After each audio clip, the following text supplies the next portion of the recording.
Continue to gather reaction to one of the biggest stories to impact our community over the last 2 years. Former Virginia Tech student David Eisenhauer pleaded no contest in the murder and abduction of 13-year-old Nicole Lovell. He also pled no contest to hiding her body before the judge found him guilty on all 3 charges.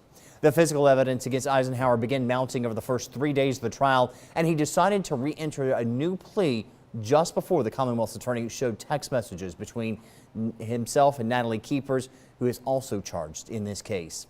10 News has team coverage of this morning's developments. Anchor Brittany McGraw has reaction from Lovell's mother, but we begin with Rachel Lucas, who has been following this trial from the moment it started. Rachel, these text messages seem to be one of the things Eisenhower's defense team did not want the jury to see. Absolutely. And after that dramatic ending in the courtroom yesterday, we knew to expect fireworks this morning. Court started about half an hour late, which is unusual. And when Eisenhower's lawyers finally came in, they asked the judge for Eisenhower to be rearraigned. And that's when he changed his plea from not guilty to no contest. And what this means is he's not admitting guilt to these charges. However, he is not denying them either. This is him accepting the sentence that he will be given for the crime. Now, Eisenhower told the judge that he understood that he was waiving his right to a trial and the right to defend himself. We then heard from the Commonwealth about that evidence that they would have presented, which was really a bombshell this morning. We heard a long reading of multiple conversations pulled from Natalie Keepers' phone, as well as David Eisenhower's. And during those conversations, David talked about a, quote, a little problem because he couldn't keep it in his pants and how he planned to deal with it. He even had a conversation with a 16-year-old girl that he had a romantic relationship and told her that he feared he had gotten Lovell pregnant. He even told someone he needed to find a place to hide a body and that Lovell was dead. The hardest moment to hear, however, was a message that Lovell sent David. Her mom cried as it was read aloud. Dear David, you are my crush, but I know you don't think of me like that. I want to be in your life for as long as you can stand me.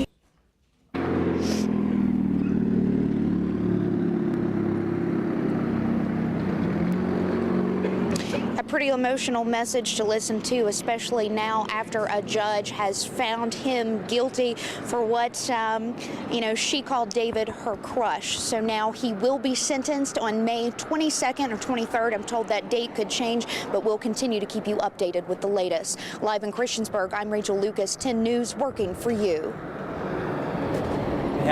It has been a tough 2 years for the family and friends of Nicole Lovell. Her mother has been in the courtroom for every appearance since Eisenhower's arrest. Brittany McGraw spoke with her shortly after he accepted punishment for her daughter's death. Brittany, what was her reaction? Well, as you said, Tammy Weeks has been a part of this every step of the way. She was in the courtroom for every day of this trial. And as you can imagine, this has been an incredibly difficult time for her.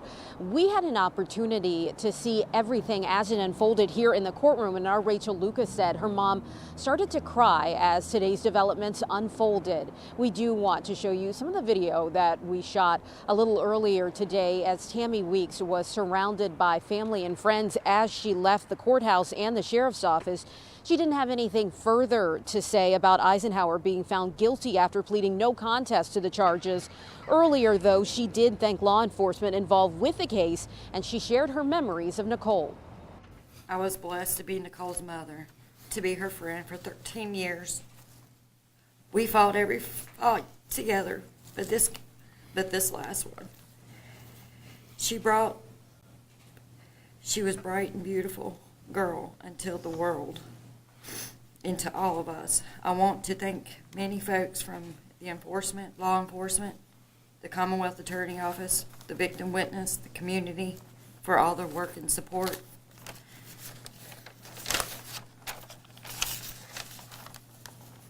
Coley will always rest in our hearts, and no amount of time will ever change that. And of course, we are continuing to follow the developments in this case, and we're also getting additional reaction. We're also going to share with you our brief conversation that we had with the defense after today's developments, and we'll have that and a lot more starting tonight at 5. Reporting live in Christiansburg, I'm Brittany McGraw, 10 News, working for you. Shortly after the verdict came down, the team in charge of building the case against Eisenhauer spoke. They could not give a lot of details because of the pending trial against Natalie Keepers, but say this is the first step in getting closure for Nicole Lovell's family. The justice system is just incapable of healing this loss for Nicole's family, Nicole's friends, or the community. I mean, we all suffer with the loss of this little girl. I do hope that we have been able to do the best that the justice system can do and to provide some resolution and some justice in this case. Today, there were no winners. We truly, if we had won, we wouldn't be in this room, and Nicole would be in Blacksburg Middle School where she belongs. You may be wondering why Eisenhauer decided to change his plea to no contest after 3 days of testimony. Criminal law expert Phil Klein from Liberty University explains. Well, it says that the defendant has decided that there's a little likelihood of acquittal. Moreover, there's a lot of reasons why a no contest plea can occur during a trial. It can also occur where the prosecution is willing to accept it because of concerns about continuing the trial, the emotional impact on the victims. There could be a lot of different reasons why this decision was made, but essentially the defendant is ready to take some punishment for the conduct. He's not admitting the conduct, but he doesn't believe that he will be acquitted in these charges either. We will continue to follow reaction from this story as our live team coverage continues tonight on 10 News starting at 5 and at 6. You can also follow this story on our website at WSLS.com and on the 10 News mobile app.